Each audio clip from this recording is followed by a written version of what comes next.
Hey everyone, and welcome back to Country Music Made Me. Thank you so much for joining us once again. If you haven't already, please be sure to check out our website, countrymusicmademe.com. There you can listen to all of our episodes, you can learn more about the podcast, and you can sign up for our newsletter so you can stay up to date on all the exciting episodes that we have coming up in the future. Today, we are excited to welcome Adam Shoenfeld. Now, you might not know his name, but I can guarantee you that you know his guitar playing. He grew up in New Jersey and started playing guitar at around the age of 5. And from then on, it was game over. That is all that he wanted to do. After high school, he moved to Nashville with some friends to chase the rock star life. Now, that didn't exactly work out with that band, but along the way, things turned into things, and meeting one person turned into meeting another person, and Adam built a strong career around session playing. He has actually played on every one of Jason Aldean's records, and back in the day, before Jason had a record deal, him and Adam were actually offered a deal as a duo. Now, that obviously didn't happen, and we'll find out why during our conversation, but Adam has also been the touring guitarist for Tim McGraw for the past 10 years, and aside from doing all the work for other artists, he also has a number of other projects that help to feed his love of all genres of music, and that includes the release of his solo debut album. It's been an amazing journey, and there's been so many highlights. We tried to hit on just a few of them. So please enjoy our conversation with Adam Schoenfeld.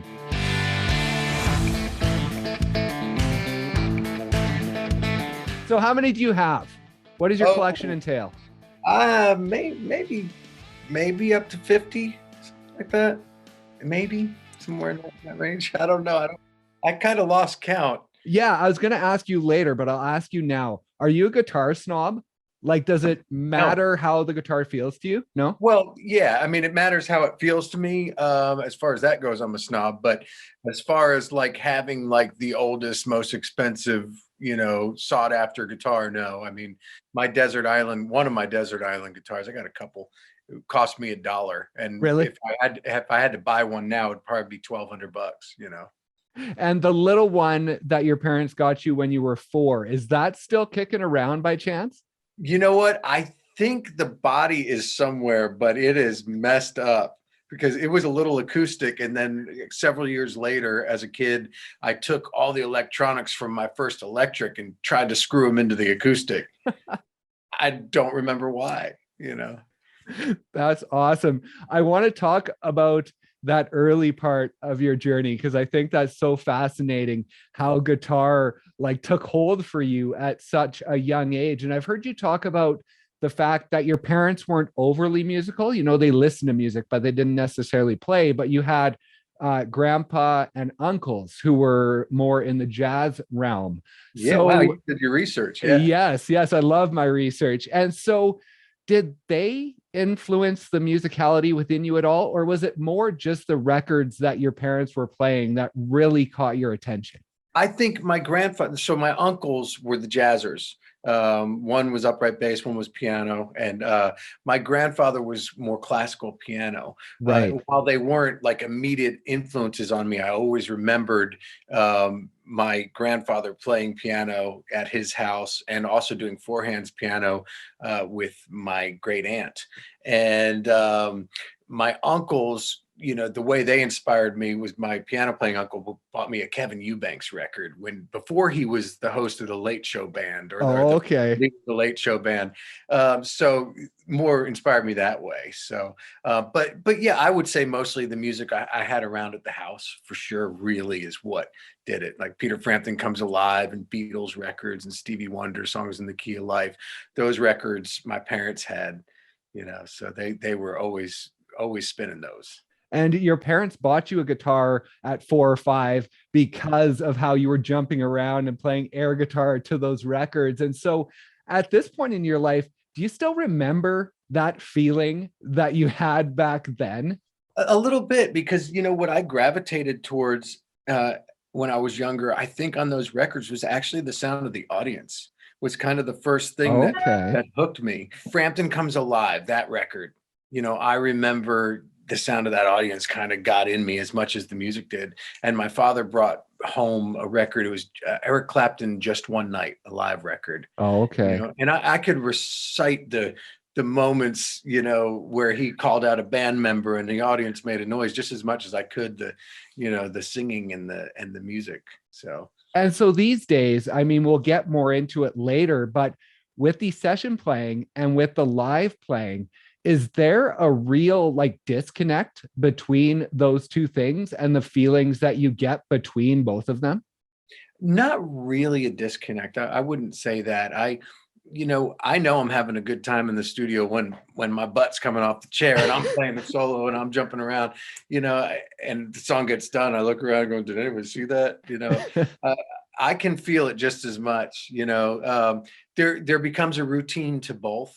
Live, you're playing the same songs every night. So sometimes you go through the motions. Right. In the studio, you're playing very similar songs sometimes day after day, because that's just the nature of the beast. So sometimes you fall into that, and sometimes you really feel it no matter what you're doing. Right. And on the music creation side, I wanted to talk to you in the early days of when you first started playing, and you had a Tascam 4-track cassette recorder that I read you basically locked yourself up in your room when you were young and created music with that. Talk about that time and how music was starting to make you feel when you were actually able to create it on your own.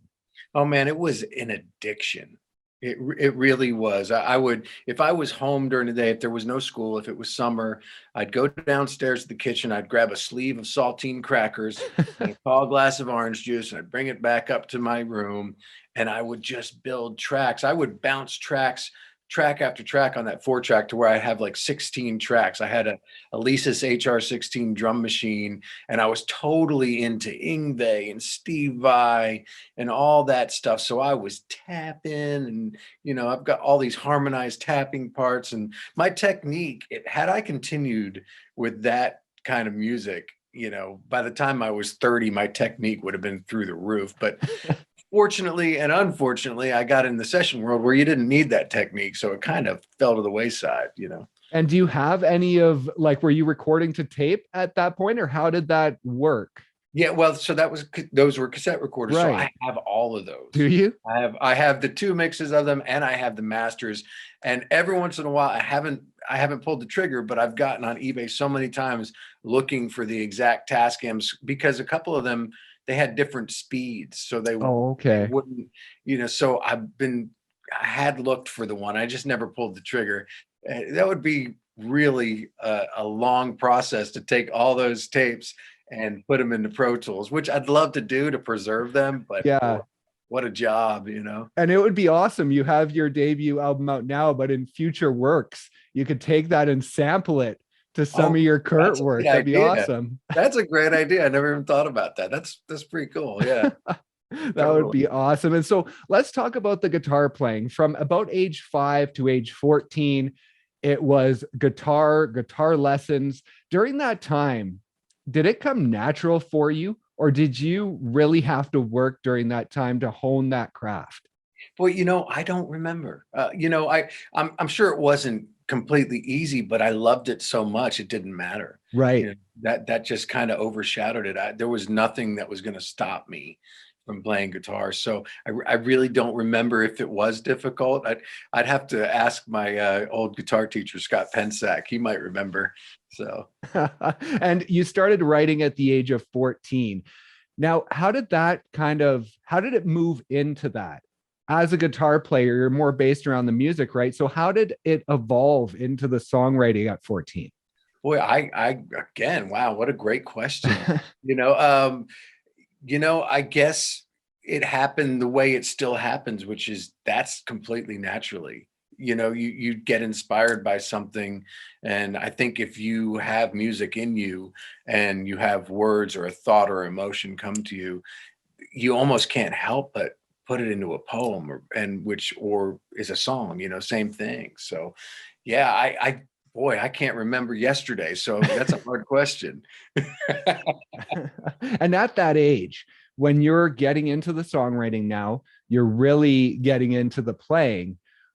At 14, was it something where you thought, I want this to be my career? Or did you really know what that looked like at the end of the day? Yeah, I think at that point, I knew I wanted to do it. There was a brief period around the time I was 11 years old that I stopped playing just for about a year. But I remember when I picked it back up, it was on, and when I was young, I thought, all I could see is I want to make a living making music. You went through different realms. There was metal bands, there was jazz in high school, I believe. There was a couple of different shifts that you made along the way. So as it was going, was there a certain type of music that was really influencing you, or were you just pulling sort of from every direction as your It was influence? every direction, and it's maintained that, that thing, So high school, it was a great high school I went to. It was a private high school in my hometown, but the music department had amazing instructors from all different genres, and there was a music library of all different genres. I had friends that were turning me on to U2. I was still in a metal band. People that were, turning me on to Slayer and King Diamond.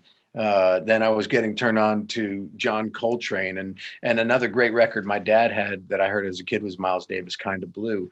So it was always around me. And for my senior project in high school, and I was trying to get a scholarship at Berklee College of Music, Oh, I did okay. a jazz composition. Because instead of a regular band where I played trumpet or something in high school, we had a jazz rock ensemble. Okay.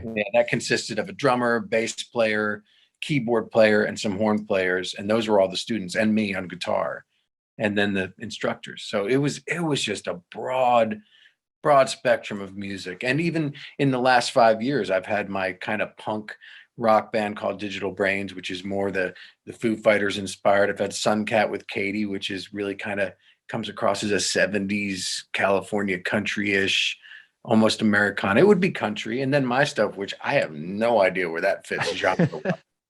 I'm cool with it. That's awesome. And so when high school finished, was there a point where you almost went the college university route before life pulled you to Nashville? Um, well, almost in like a blink of an eye. I applied to Berklee College of Music. That was the only college I applied to. I got accepted, and they gave me either 250 or $500 financial aid. That was it. And Okay. I went, all right, well, that was my decision made for me. I'm not going. So, I spent almost a year in my hometown in a band and working, and then ended up moving to Nashville. Yeah. And that was when you moved to Nashville. You're in the Nathan Lee band. And one of the members, I don't think it was Nathan, but one of the members had gone to Nashville, had talked to a management company, a manager, and he says, we're going to make you stars. So come to Nashville. Yes, Now, exactly. for you, when you heard that, was it an instant, yeah, let's go? Or did it Yeah. take you some time to kind of get into that? No, it was exciting. We were all excited. And so, what did the move look like? Like, did your parents just say, okay, see ya, go chase your dreams? Yeah, I mean, I was already out of high school. I was 19, so they couldn't stop me if they wanted to, but they wouldn't have tried. It literally the picture is Justin Tucker, who's a brilliant producer and engineer now. He's the band member that knew the manager. He was back up in Pennsylvania, right across the river from me, and when I moved down, I was in a black Nissan Sentra and he was in a silver Nissan Sentra, and we were side by side on the interstate the whole way. I was tossing him homemade cookies that I think my friend Kim or my mom made. And my car was packed up. My crutches were here because I'd sprained my foot, but we Oh, were just wow. tossing. It was great. It was awesome. So, and then most of the band, we all lived together in one house in East Nashville, and it was like $500 for the rent. So we all had under $100 in rent. You can't do that now. So No, no, I'm so yeah, surprised you could do that then, even. yeah, I know it's crazy. And so at that point, did you know what a career in music looked like? Or were you guys just like flying by the seat of your pants? No, yeah, I didn't know. I didn't know at all. I wanted to be a rock star, and all the other stuff kind of just came day after day, the way it happened, it just unfolded, you know. But no, I really didn't have a picture. I just wanted to play guitar and sing songs. And I find it interesting that, like, growing up, you talk about your influences, and really country is nowhere to be found. And you're in this rock influence band and wanting to be a rock star, but you guys decide to move to Nashville. Like, was there ever a thought to go to a rock city or somewhere else? Like, did you guys think, why are we going to a country town at this point? You know, it never crossed my mind, honestly. I think we had this overwhelming thought, as did people before us and still after us until Kings of Leon happened. We all thought we're going to be the guys that break out of Nashville as a rock band. Okay. It wasn't, we can't go there because it's country. It was just, we'll be the ones to break out of there, you know? That's awesome. And so one of the big things that changed things for you was you got a job at Woodland Studios in East Nashville. Now, during that time, like, were you focused on a band career or a solo career? Or at that point, you had been in Nashville a couple of years. Did you have a vision yet of what a career in music looked like? Man, I still didn't, and I still don't. Right. Man, no, I was all over the map, you know, because anything that would come my way to play for somebody, whether it paid or not, I thought was a great opportunity, and I would try to do it. And I was also trying to write my own songs. I had this studio at whenever I wanted it. If it wasn't booked, there were 3 studios in there. So as long as I had an engineer, we could record our own tunes. So, so we had all that freedom. All we had to do was our job, which was answer the phone and make coffee for the clients. And we could be recording. And, you know, on top of it, Bob Solomon, the owner, had a publishing company, and he kind of groomed us as session musicians. He used us because we were free labor. Right. You know? But we were like, this is the best job in the world, you know, free studio when we want to use it. We get to play for a guy who's paying us to answer phones. It was awesome. You know, but I didn't know what it looked like because, you know, I did a whole record of my own back then, but I didn't get behind it, you know. So, Right. you know, that's sitting in the archives forever. Maybe it'll get pulled out at some point. Yeah, I don't think so. And so I read one of the first times that you felt this was sort of moving into a career was when you were playing with Millard Powers, who is now the bassist for Counting Crows. Now, during that time, was that session work or was that more live that you were playing with him? It was live. But, you know, he had this thing. Everybody knew Millard, and Millard was a big deal to all of us, even though he wasn't hugely successful yet. But man, I felt so honored to play with him. And something about that gig really just made me feel confident and like I was getting somewhere. And that confidence, how important is that, especially when you become a session player, when you're going in there and these guys are trusting that they're going to hand you music and you're going to know what to do with it. So in those first few years in Nashville, did you have that confidence because you had been playing for so long, or did it take some time to sort of build that up within that session environment? You know, that's a really great question, because I think I was so excited when somebody asked me to play, I didn't realize I needed confidence. And it wasn't till years later that I went, wait, am I good enough? Right. And I'd already been doing it for people. So all of a sudden it was, first it starts like, yes, I'm in the door, I'm doing this rocks. Then you go, wait a minute, wait, why am I here? Right. You know? So I'm like trying to get that confidence now later in life. It's so weird, you know? Yeah, it's almost like the imposter syndrome hits, right? And Yes, the exactly. switch hits, like, what am I doing? Exactly. And I've heard this quote, bass player Mike Brignadello told it to me, but he told me it wasn't his. I can't remember who said it, but the secret of the room full of the best musicians in the world is every one of them thinks they're the worst musician in the world. You know, so, which is not true. I know some guys that is not true for. Right. But for a lot of us, it is, you know. That's hilarious. And so Big Kenny, working with Big Kenny of Big and Rich was sort of the big break towards what is happening now. And you had a band with him and you guys played and it rolled from there. But I wanted to talk about sort of when that ended and Big and Rich formed, and they came to you and they said, we want you to play guitar on our albums. And you said to them, I don't play country. And they said, we don't care. We want you to play the way you play. And so it's marked as sort of when rock started to move into country. And a lot of people sort of point to you as one of those pillars of when country started to move into the rock realm. And so I wanted to ask you about that and how that makes you feel about people saying that and sort of crediting you as one of these people who helped to shift the genre, because that's a pretty big deal. Well, I feel it makes me feel great. You know, I like to say I got tricked into playing country music, you know, but yeah, God, to know that there's people out there that grew up listening to me, and excuse me, I'm getting all choked up.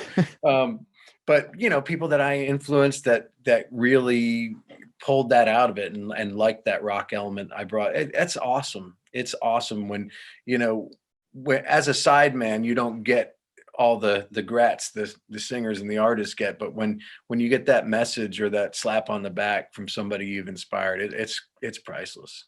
And was there ever a time sort of throughout that time with Big and Rich and then moving into the Aldean time that you doubted moving into the country lane and sort of fought it a bit? Like, what am I doing? I should be doing rock. I want to be a rock star. No, not as a guitar player. It didn't bother. There wasn't any stigma to me playing guitar for a genre that I necessarily might not have a vocal voice in. You know, I did have an opportunity to have a record deal with Jason as a duo, and that's when I was like, no, I'm not a country artist. You know, I couldn't see myself being a country artist as a singer.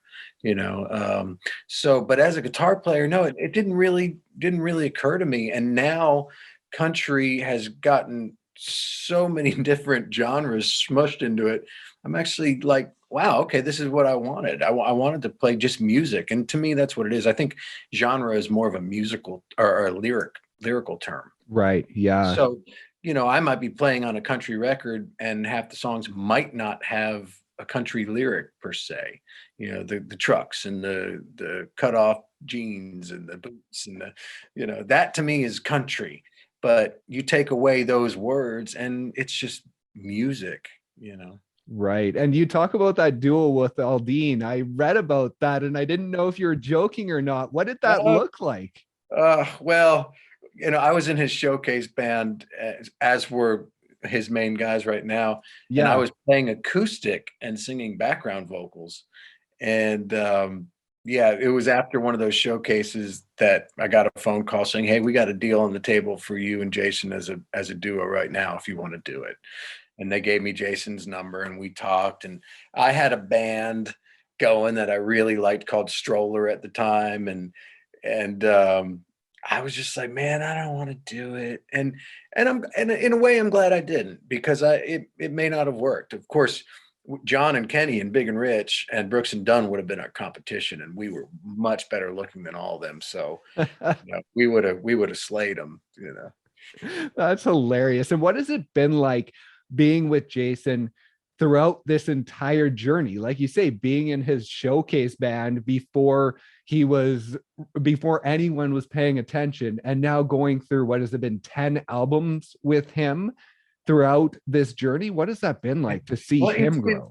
It's been great. And kind of to go back to the other question, I'll tell you the one reason I regret not doing that record deal is I see the camaraderie and brotherhood of that band.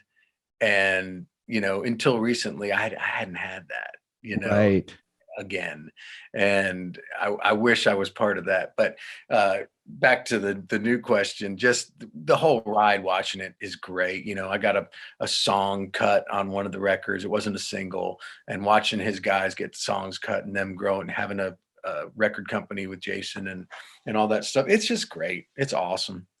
And talk about session versus live playing, because I've always found this very interesting within country music and just why it happens. It has happened for so long, but like for you, you're a session player with Aldean, but not live, I believe. And then with Tim McGraw, you're live, but not session. And so why, I guess? When it comes to that, it's a matter of McGraw and his producer have a formula that they're used to doing, a certain group of guys, and it may vary, but a certain way of doing it.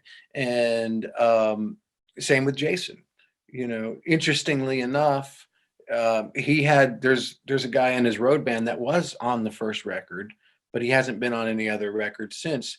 Okay. And I don't know why. It's just happened that way, so it's just kind of everything unfolds the way it's supposed to.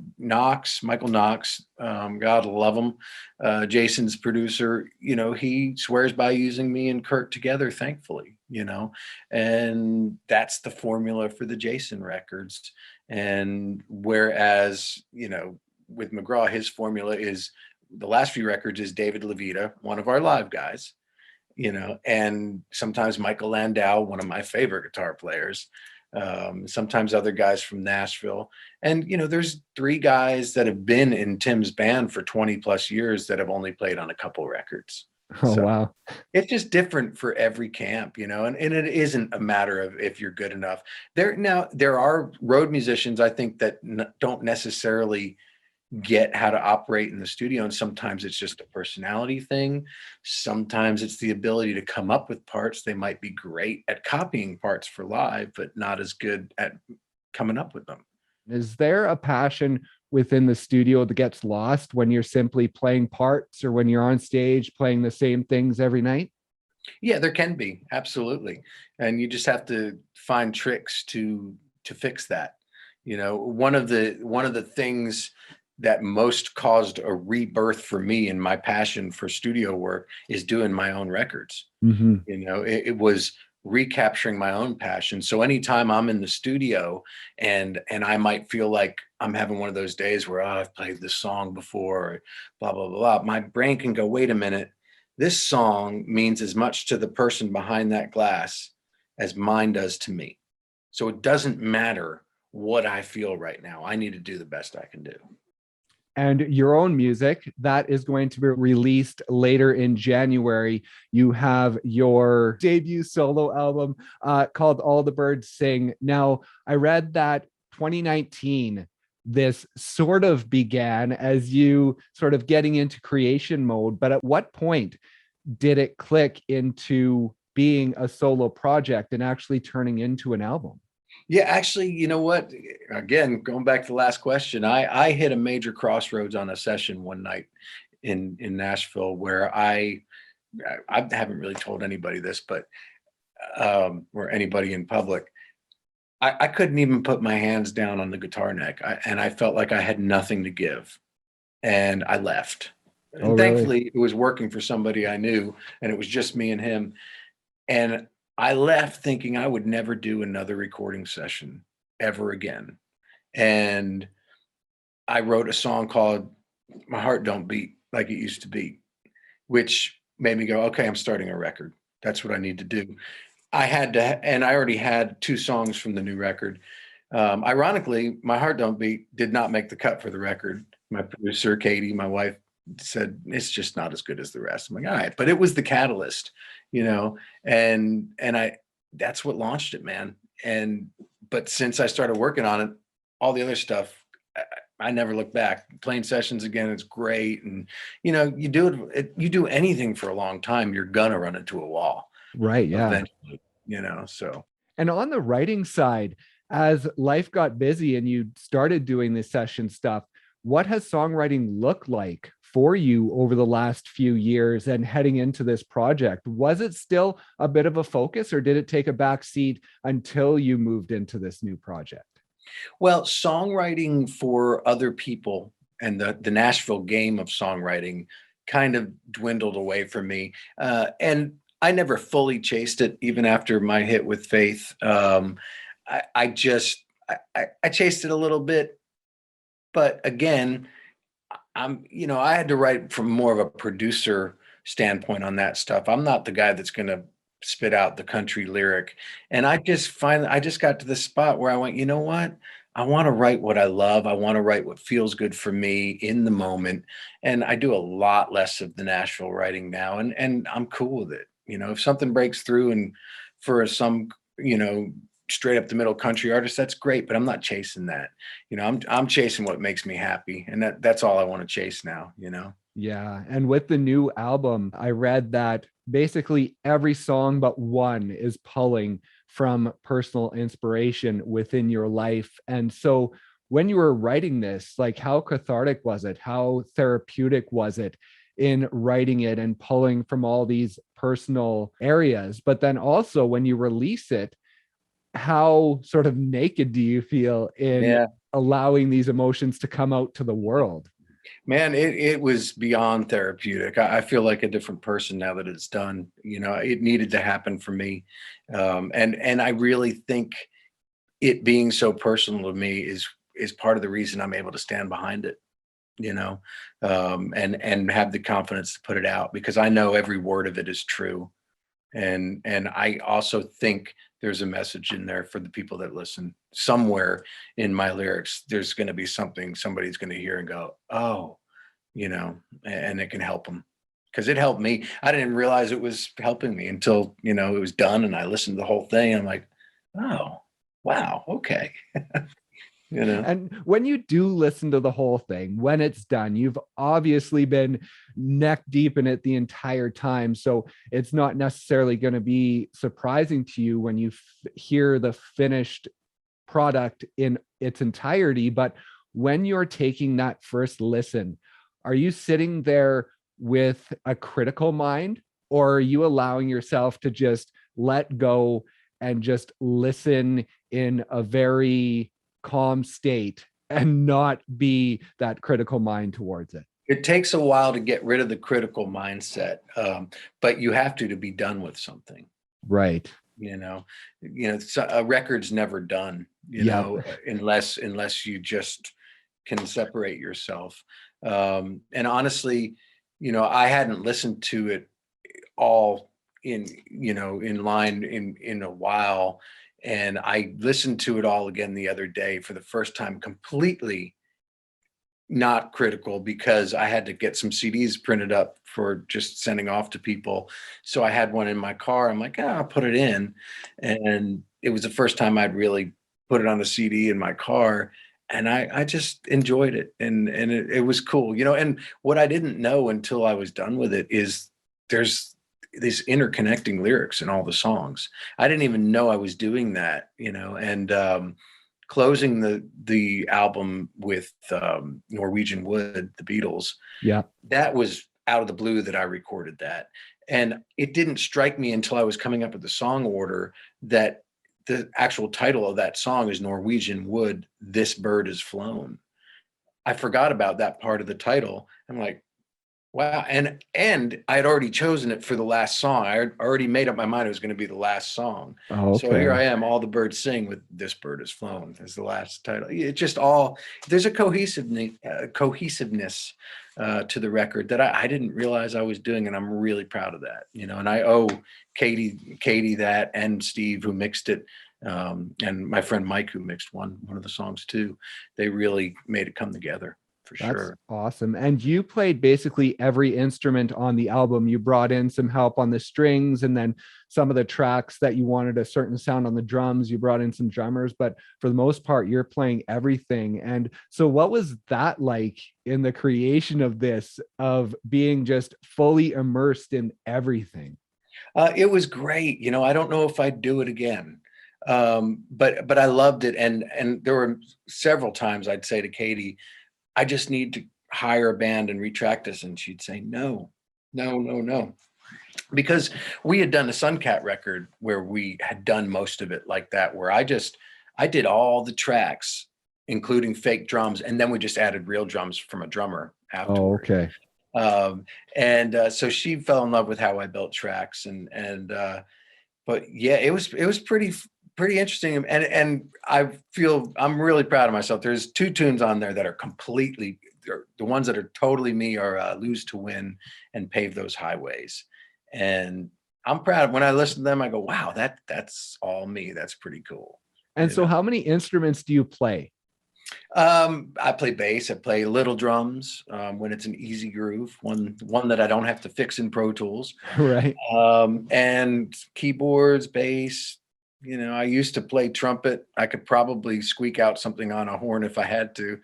I just whatever, man. I play like a producer on most stuff, but guitar is my main thing. That's awesome. And one thing you don't play is a dryer, a clothes dryer, but it is a instrument sound that is on the album. Tell me about that. Yeah, well, it was The Sky Is Falling Down. The co-writer, Dino Brown, my buddy, he's in the McGraw band with me. He came over and he's like, man, this is my dryer this morning. It was like, okay. And I instantly started, the guitar riff came to me for Sky Is Falling Down. And we actually tried to use the loop in the song. I couldn't get it lined right, but it totally inspired the song. It totally started that song. That's awesome. I thought it was actually in the song, but no, I tried. But there's an emulation of that groove on the hand drum and stuff. But yeah. But ironically, 2 days ago, I was sitting in my kitchen working on my laptop, and I heard the dishwasher making a loop, and I sent it to him. I haven't heard a reply yet, though. That's hilarious. And her song, I wanted to talk about that because that's one that inspiration came to you while you were on an airplane and you didn't have any sort of instruments or any sort of anything to write a song, but you basically wrote it on a napkin, right? Like, how does that work within your mind when you're hearing it? Yeah, when I heard the melody, and you get to a point, you do this long enough, you know the intervals of what you're hearing in your head. And I wrote down what the notes were, and I don't have perfect pitch, so I didn't know I started on a C or right. But I knew the distance between the notes, the intervals, as they say, and I knew the rhythm that I heard the melody. So I wrote down the words and I wrote down the rhythm and the melody. And as soon as I got to a guitar, I spit it out. Does that ever end within your mind? Like, is it always sort of triggering in that musical way of searching for lyrics and music and that sort of thing? Or are you able to sort of turn it on when you want to and turn it off? I can't always turn it on when I want to. And I never know when it's going to turn off. It is pretty frustrating, but it's always exciting when it happens, no matter what way it happens, and I live for it,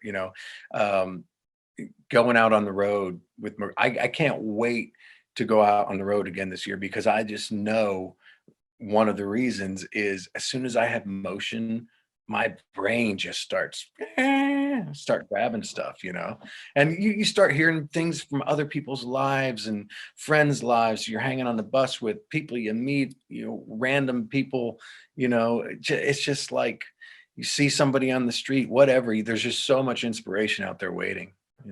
And so as far as this new solo album goes for you and moving into 2022 and then beyond, what does that look like for you in being a solo artist and then also being a musician for others? How are you planning on sort of balancing that?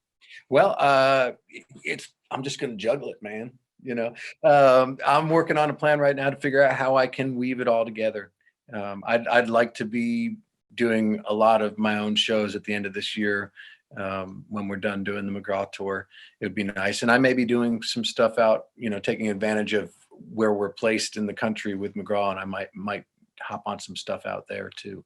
So all in the works right now. I'd love to keep doing it. I love singing on stage. It's so much fun. And talk about that, because I know that heading into this album, and I mean heading into Digital Brains and Suncat, it was something that you were moving back into more of a lead role for the first time in a lot of years. And so what has it been like, especially moving into this album, of jumping up on stage on your own and being the focus this time, as opposed to just someone out off to the side? It's great. And I think what I lacked years ago when I was younger is that confidence, and doing Brains and doing Suncat and working up to this music was just building that and building that. And even there still was a little hurdle of confidence to do this because it wasn't Brains, it wasn't Suncat with Katie right next to me. It's my songs, my voice, and I did that show. I said, to kind of experiment with what I could get away with, minimalistic, musicians on stage, Right. and also to see if it felt right to play these songs live for me. Right. And man, I got into the middle of song 2 and I was like, yep, this feels right. And it was one of the smallest clubs in Nashville. You can't even buy liquor there. And it was friends and family. There weren't many people there. I didn't put much of a word out because I was experimenting. And man, it felt great. I felt like a rock star. So you don't have to be a rock star to feel like one. Yeah, exactly. And those small venues, I just wanted to ask you about those because there's the Exit In, and then there's also the Basement, Nashville, that I saw a video on your Instagram of. I think it's the bathroom with just stickers everywhere. So what do those venues mean? I mean, you have these huge shows with like McGraw that are obviously awesome, but when it comes to these smaller venues that have so much history to them, what do those mean to an artist like yourself to be able to play those? Oh, it's awesome. It's awesome. I can't, boy, you think of all the people that have been through there, and being that close to the people that are listening, and being able to hear a pin drop when you're not playing, being able to hear the silence of the room, or you're testing your songs here when people aren't listening, they're just talking and they don't even give a crap about what you're doing, all that. But mostly that history of clubs is pretty great. And you take the Basement, our buddy Grimy that owns that place, he's a troubadour for this town, man. He needs to have a statue, for what he's done for local music. And the Exit In's been there forever, and their new owners have done great things. And it's, God, when I was a kid, I drooled about thinking about playing Exit In, so they're great places. And the end is a place that Brains played a lot. Right. Love that place. In fact, we got our written logo because a friend of the owner would write the names of all the bands. And I think they're still there. All the bands that have played there, she wrote the names. And one day I saw her writing our name on there. I was like, oh, this is cool. And I took a picture, and we wanted a logo that just looked like it was handwritten. So right. We just took that, and, so it's cool, man. I love playing clubs. And I guess that's one of the great things about this new project is it allows you to do that, right? Yeah, totally. And I would love nothing more than to go and play a bunch of clubs, maybe open for a medium level act and just be an unknown opener and play clubs across the country. It'll be so much fun. I'll go broke. I don't care. That's awesome. I think that's great because just when you said that, it kind of popped into my mind, like you're this amazing sort of fixture in the Nashville music scene. We talked about your influence being one of the reasons we have a rock sound in country. But then you just say to me, I would love to just go and be a nobody playing on stage. You're not going out there saying, look at me, look at what I've done in the past. I'm going to headline this. I'm going to headline that. Your ego is not getting in the way of this music. And I think that's amazing. Well, thanks. Well, I feel like I got to earn it. I don't feel like anybody should give me anything. I want to go play, and I want that excitement of having people come up to me afterwards and say, who are you? Where are you from? That's what it was about when you're young and you're a kid. It's like that excitement when somebody likes what you do. It is a little bit of an ego thing, but I like that low level part of it, that first couple steps, Right. There's nothing like connecting to somebody in an audience. It's amazing, and when it's your words and if it's something that does something to them or means something to them, that's just great.